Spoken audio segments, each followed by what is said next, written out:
Hi, hello to everyone. This is Kavish IS, and we are going to talk about a very important topic undeclared war in the Sahel region. But first of all, let's see where is this Sahel region? ये है कहाँ पर located है? So, this is the map of Africa, and you can see out here this colored patch of land is called Sahel region. इस area को Sahel region कहते हैं और यहाँ पर एक अनडिक्लेयर्ड वार चल रहा है, मतलब किसी ने डिक्लेयर किया नहीं है कि यहाँ पर वार है, लेकिन यहाँ पर वार चल रहा है। रशिया, चाइना, फ्रांस और उसके साथ साथ यूएसए जो है वो पार्टीज हैं। ऑफ कोर्स यहाँ की लोकल गवर्नमेंट भी पार्टी है, यहाँ की लोकल मिलिट्री भी पार्टी है। But let's start with the point कि साहिल रीजन में आखिर प्रॉब्लम क्या है। तो साहिल रीजन में बहुत सारे प्रॉब्लम है। सबसे पहला प्रॉब्लम तो यहाँ पर पोवर्टी और हंगर ही है। बहुत ही ज़्यादा गरीबी है यहाँ के देशों में, बहुत ही ज़्यादा भुखमरी है, क्योंकि उस तरह का नेचुरल रिसोर्सेज यहाँ मिलता नहीं है। हालांकि बहुत सारे नेचुरल रिसोर्स अभी तक अनटैप्ड है, पता ही नहीं है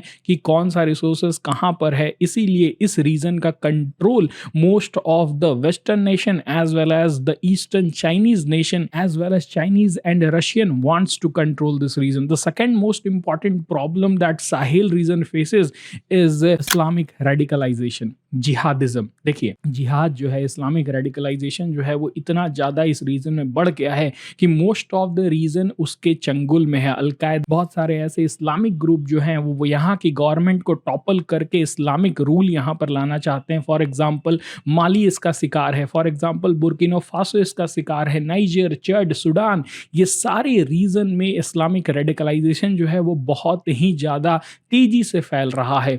सो सेकेंड जो प्रॉब्लम ये साहिल रीजन झेलता है उसको कहते हैं जिहादिज्म। The third and the most important problem is the western country influence over this country. बहुत सालों से यहाँ पर फ्रेंच का बोलबाला रहा है पूरे वेस्ट अफ्रीका की अगर हम बात करें, और जब एक वेस्टर्न नेशन हटता है तो दूसरा कंट्री वहाँ पर कंट्रोल करना चाहता है, क्योंकि दुनिया का 1/3 नेचुरल रिसोर्स आपको अफ्रीका में मिलेगा। दैट्स वाई जितना सारा भी वर्ल्ड है वो चाहता है ये सारे कंट्री को कंट्रोल करना, ताकि एक सिक्योर रूट डेवलप कर सके और अफ्रीका से नेचुरल रिसोर्सेज का दोहन बहुत ही आसानी से कर सके। सो थर्ड प्रॉब्लम जो है वो यहाँ पर जो वेस्टर्न नेशन का इन्फ्लुएंस है वो है, जो कि कभी भी ये कंट्रीज को डेवलप होने नहीं दिया है। और जो फोर्थ है वो वेस्टर्न नेशन का जब इन्फ्लुएंस आ जाता है तो कुछ ईस्टर्न नेशन जो हैं, जो कि आप कह सकते हैं चाइना है या रशिया है, उनका इन्फ्लुएंस भी बढ़ जाता है। और अभी हम लोग इस पूरे वीडियो में यही देखने वाले हैं कि किस तरह से रसिया अपना एक प्राइवेट आर्म्स के मदद से इस पूरे रीजन पर कब्जा कैसे कर रहा है। I am going to talk about Wagner group, जो कि अपना 5000 ट्रूप जो है वो यहाँ के मोस्ट ऑफ द रीजन जैसे कि माली, बुर्किना फासो, चैड, लीबिया, इन सब में अपने जो ट्रूप्स हैं उसको तैनात कर रहा है और वेस्टर्न इन्फ्लुएंस को बढ़ने से रोक रहा है। देखिए, वैगनर ग्रुप है क्या? वैगनर ग्रुप एक प्राइवेट मिलिट्री कंपनी है जो कि रशिया के लिए ऑपरेट करता है। रशिया बहुत ही आसानी से कह देता है कि हमारा कोई रिलेशनशिप नहीं है वैगनर ग्रुप के साथ, क्योंकि वैगनर एक प्राइवेट मिलिट्री कंपनी है। But you have to understand this point कि वो एक तरह से विंग है रशियन मिलिट्री का।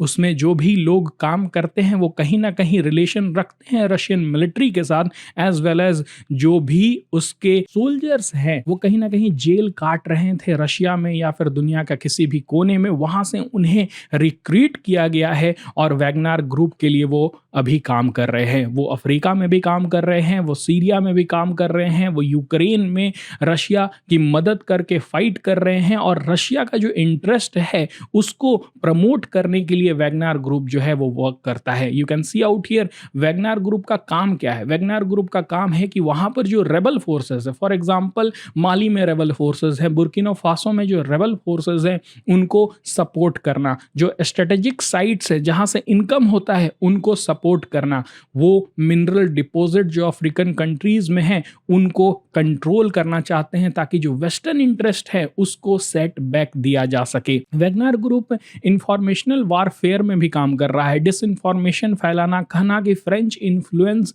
की वजह से, देखिए ये सारे जो रीज़न है ना वो फ्रेंच के इन्फ्लुएंस में है, सारे फ्रेंच स्पीकिंग कंट्री है, मोस्ट ऑफ द रीजन जो है वो फ्रेंच स्पीकिंग कंट्री है।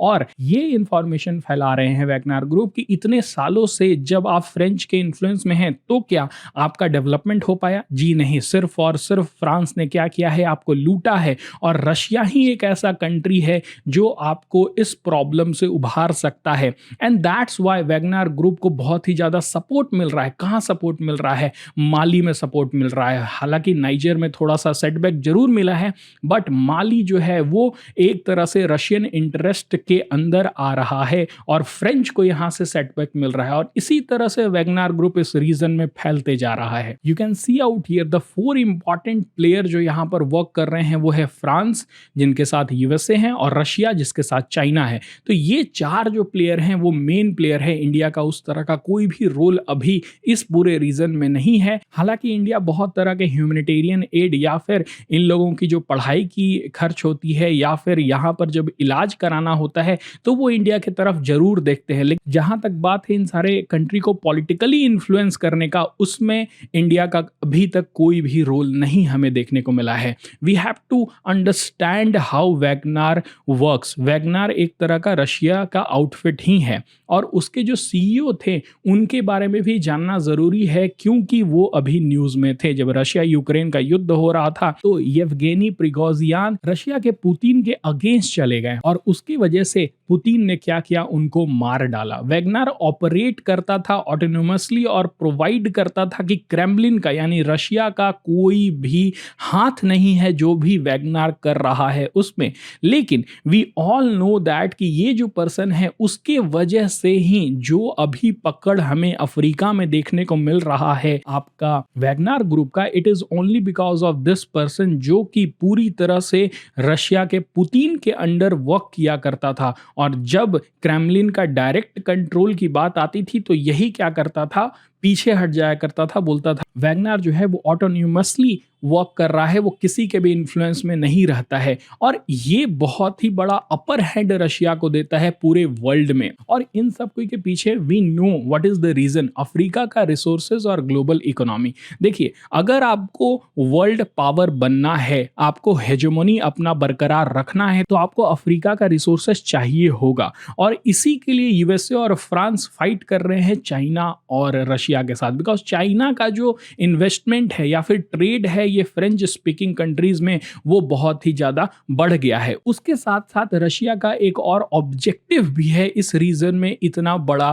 फोर्स को तैयार रखने का, क्योंकि यहाँ के जो रिसोर्सेज है ना उसको क्या करना चाहता है, एक कॉरिडोर बनाना चाहता है कि यहाँ के भी जो भी रिसोर्सेज है वो बहुत आसानी से दुबई तक पहुंच जाए। You can see out here Wagner aim करता है कि एक कॉरिडोर बनाए जो कि साहिल को दुबई रीजन से जोड़े, यानी वेस्ट एशिया से जोड़े, और वहां से बहुत ही आसानी से जो भी रिसोर्सेज रशिया तक जाने हैं वो जा सकते हैं। इवन जो लीबिया का रीजन है उसको भी वो इन्फ्लुएंस कर रहा है, क्योंकि लीबिया में भी वैगनार ग्रुप है, ताकि जो ऑयल का एक्सपोर्ट यूरोप को किया जाता है लीबिया के थ्रू वो ना हो पाए। जो भी वहां पर इंटरनेशनली रिकॉग्नाइज्ड गवर्नमेंट है उसके खिलाफ वैगनार ग्रुप क्या कर रहा है, वर्क कर रहा है, रेबल फोर्सेस को सपोर्ट कर रहा है, ताकि जो लीबिया से जा रहा है ऑयल एक्सपोर्ट यूरोप में वो बंद हो जाए। और इससे डायरेक्ट बेनिफिट आपको रशिया को होगा, क्योंकि पूरा यूरोप जो है वो रशिया के नेचुरल गैस और ऑयल के ऊपर ही डिपेंडेंट रहता है। और यही जो रशिया के इंटरेस्ट को प्रमोट करने की कहानी है ना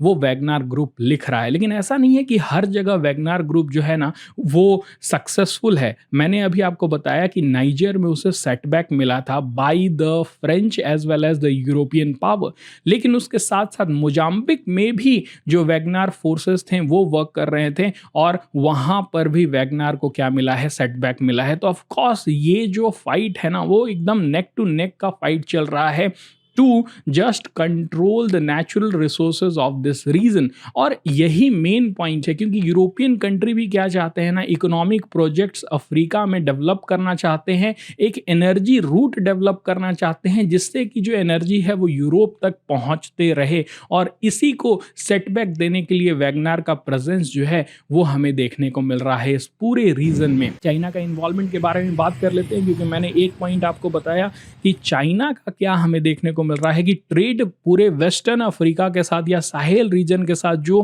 फ्रांस का बहुत ज़्यादा होता था, उसको क्या कर दिया है, आउट ट्रेड कर दिया है चाइना ने। और अब सबसे ज़्यादा ट्रेड जो अफ्रीका कर रहा है वो एक तरह से चाइना के साथ कर रहा है। और यही सारे जो इन्वेस्टमेंट हैं चाइना के, उसको प्रोटेक्ट करने में ये जो प्राइवेट मिलिशिया वैगनार ग्रुप है वो बहुत बड़ा रोल निभाएगा। और इसीलिए चाइना जो है वो वैगनार की तरफ देख रहा है कि नहीं, हमें जो वैगनार का सपोर्ट मिलेगा इससे हम लोग और ज़्यादा इन्फ्लुएंस कर सकते हैं अफ्रीकन कंट्री को। Lastly I wanna recommend something to the African nation, और वो रिकमेंडेशन बहुत ही सिंपल है। लड़ने दो ये सारे कंट्री को, यूएसए को रशिया से लड़ने दो, फ्रांस को चाइना से लड़ने दो, और कोई भी हार्ड कमिटमेंट मत करो कि अफ्रीका का ये रिसोर्सेज आपको मिलेगा, ये आपको मिलेगा। आप सिर्फ और सिर्फ अपना बेनिफिट देखो, जो अभी तक भारत करते आया है। भारत सिंपली कहता है कि हम लोग ना यूएसए का फ्रेंड है, ना ही हम लोग आपका रशिया का फ्रेंड है। Don't choose side, just choose the benefit of your people. और इस तरह का जब जियो पॉलिटिक्स अफ्रीकन नेशन करने लगेंगे तो सिर्फ और सिर्फ उनका बेनिफिट होगा, क्योंकि ये सारे जो बड़े बड़े नेशंस है ना वो एक दूसरे के साथ फाइट करेंगे, और इसका आउटकम जो होगा वो more and more development to this Africa nation होगा। सो आई होप आपको ये पूरा पॉइंट समझ में आया होगा कि किस तरह से साहेल रीजन में जो वर्ल्ड इकोनॉमीज हैं, यूएसए, रशिया, चाइना, फ्रांस, सब फाइट कर रहे हैं यहाँ के रिसोर्सेज के लिए। So that's it for this video. Thank you.